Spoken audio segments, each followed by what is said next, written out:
What is going on, everyone? My name is Jazz, and thanks for entering the Lobby of Hobbies. Well, the idea here is we share the games we enjoy in hopes that you discover something worth checking out. So I'm back with another episode of Lobby Talks, where I get a chance to talk to you guys in the community about various things related to the board gaming hobby. Now, on this episode, I'm going to be discussing trick-taking games. Now, many of us have friends and family who are not into the modern board gaming hobby, but they are familiar with various card games, and trick-taking games being a big popular one. I know a lot of my friends and a lot of my family are really big Spades players, and I'm talking about they're die-hard Spades players. If you haven't played Spades, you've probably heard of a game called Hearts, which is another similar trick-taking type game. And I know there's others out there that I honestly am not too familiar with. But a lot of people are just familiar with your standard, 52 card deck and just playing games with a 52 card deck. But a lot of us want to try and find ways, if we know friends who are interested in those types of games, we understand that they probably might be interested in trying some various card games or whatnot. So on this episode, I'm going to be giving you 3 of my favorite card games that are trick-taking games that could possibly convert your Spades or Hearts player into a modern board gamer. All right, so stick around.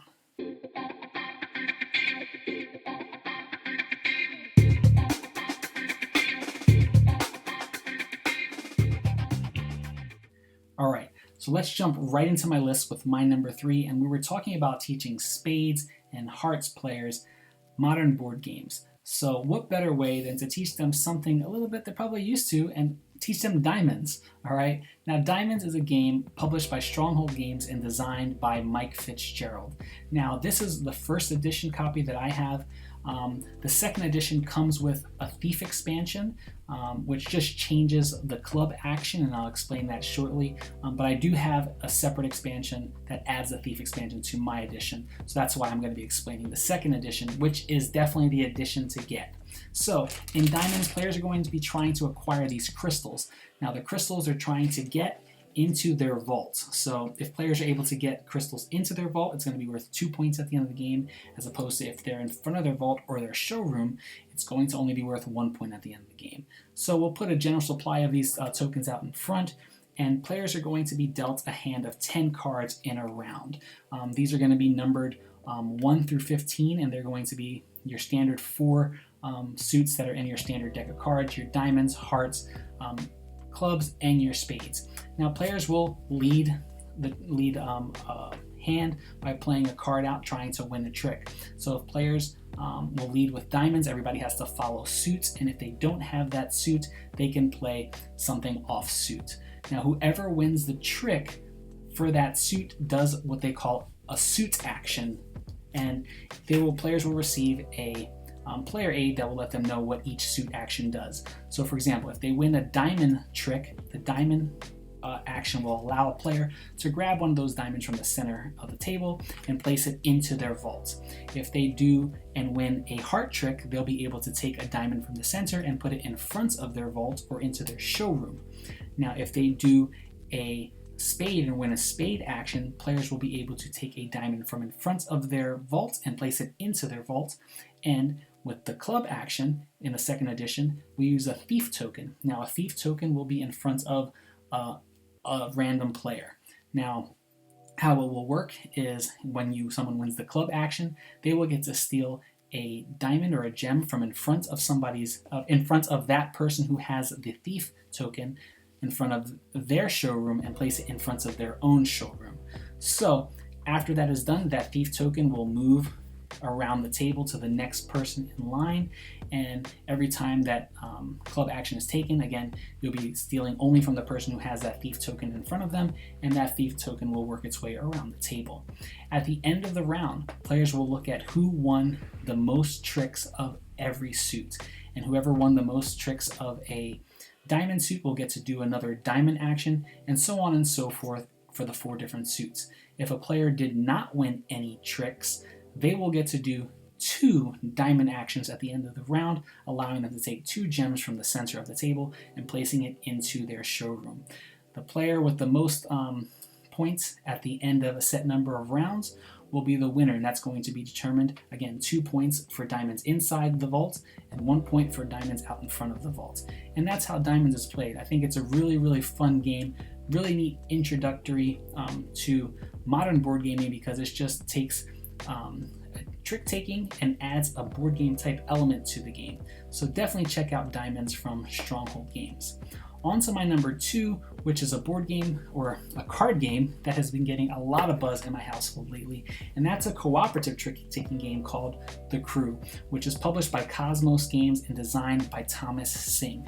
Now in The Crew, players were going to be working their way through a logbook of 50 different missions. What's cool about this is that the first mission pretty much is just teaching you how the game is played, and you're working your way up. So it has a really cool tutorial mode, which is great for allowing people who are familiar with trick taking and people who are completely new to trick taking to kind of ease their way into how this game is played.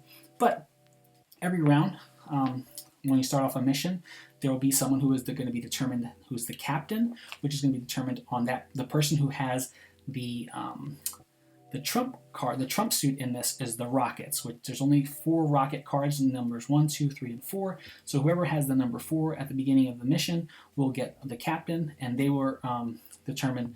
They're pretty much, in essence, the first player, the person who kind of helps guide the team along.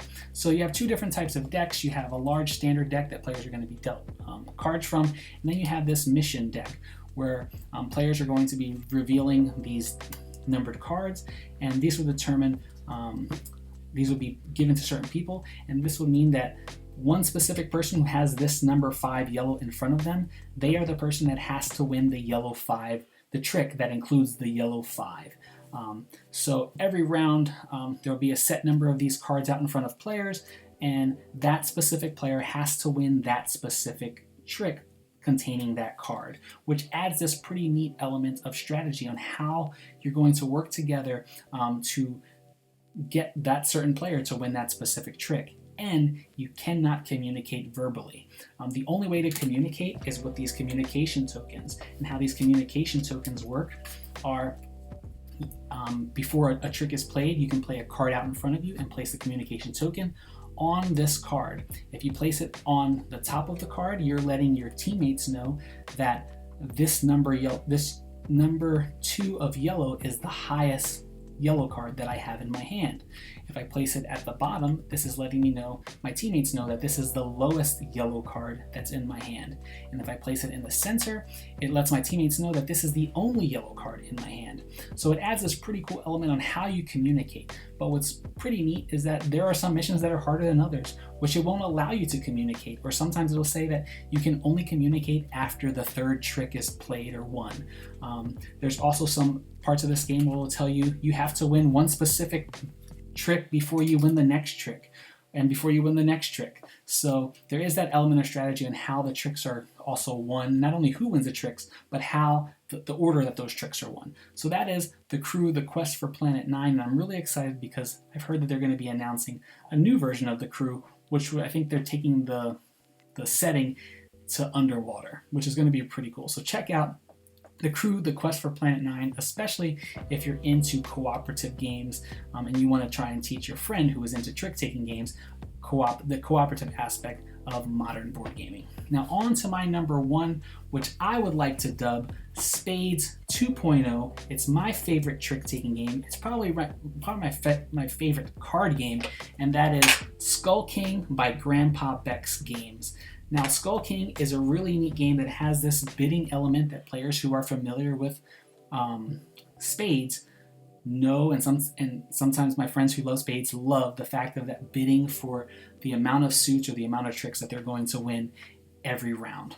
Now, Skull King is played over the course of 10 rounds, and in each round you're going to be dealt the number of cards for whatever round it is. So in round 1, you're only going to be dealt 1 card. In round 10, you're going to be dealt 10 cards. Now, in Skull King, players will have various suits. There's going to be 4 different suits in the game. You have your standard suits that are going to be your various colors. So you have your green, you have your purple, and then you also have your yellow. But there is a Jolly Roger suit, which is the black suit. And this is the trump suit, okay? Now, how it will work is players will be dealt a set number of cards. They're going to be dealt one card. They will look at their hand and they will bid on how many tricks they think they're going to win. So they will say yo ho ho, and they'll throw up whatever number of tricks they think they're going to win. It can be 0, it could be 5 if they're in round 5. And players are going to try and win these tricks. Now, if a player gets their bid exactly right and their bid is 1 or higher, they're going to get 20 points for each trick that they got correct when their bid is exactly correct. So if I bid 2 and I got my 2 tricks, that's going to be 40 points at the end of the round. If I bid 0 and I got it exactly correct, we're going to take whatever round we are in and we are going to multiply it by 10. So in round 4, if I bid 0 and I got 0 tricks that I won, I will get 40 points. So you can see how in round 10, bidding 0 really scores you a lot of points. It's a 100-point round. But what's really neat about this game is the special cards that are added to this game. You have pirate cards where if you play a pirate card, you can play it off suit. So even if you have the suit in your hand, you can still play this pirate card instead, and it will allow you to win the trick. You have these escape cards that you can play. Again, special cards so you can play at any time. This pretty much is the weakest card in the game, so you're just pretty much throwing that hand away. You're not trying to win that trick. You also have a Tigress card, and the Tigress card, I believe if I find it in here, she can be used, there's one of these in the deck, and she can be used as a pirate or as an escape card. And there's also a Skull King in the deck, and the Skull King is the most powerful card in the deck. It wins anything. So I like the element of this game, the intricacies of how you trying to win and place your bids. But what's really cool, and I think what has a lot of table talk and banter, is when you're in a certain round and players bid the same exact number, and there's no possible way mathematically that those players can get their bids. So you're trying to figure out who can get that bid.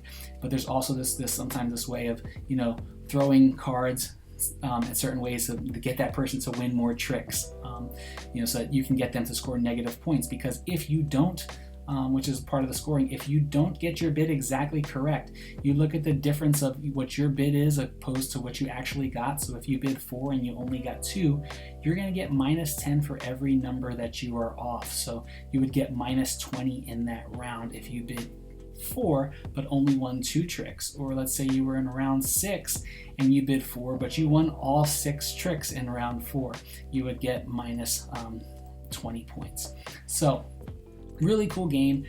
I really like the catch-up mechanic with the bidding from round to round. So you can have someone who is heavily in the lead in the very beginning of the game, but someone comes on really strong in the very end of the game by bidding just zeros, and they can score 80, 90, and 100 points in the last 3 rounds. So it's really neat. There even is an expansion that adds some expansion cards to this, which are loot cards. You have a Kraken, you have a Mermaid, and I haven't even touched any of those cards, and I'm ready telling you that this is my favorite trick-taking game. I've dubbed it Spades 2.0, and there's a bunch of other content creators that I've heard use that term. So if you know someone who loves spades and you want to get them into the modern board gaming hobby, definitely have them check out Skull King from Grandpa Beck's Games. I want to thank you guys for joining me for this list. Now, if you like the content you're seeing, why don't you hit the subscribe button along with that bell icon? That way you can be notified anytime we drop new content.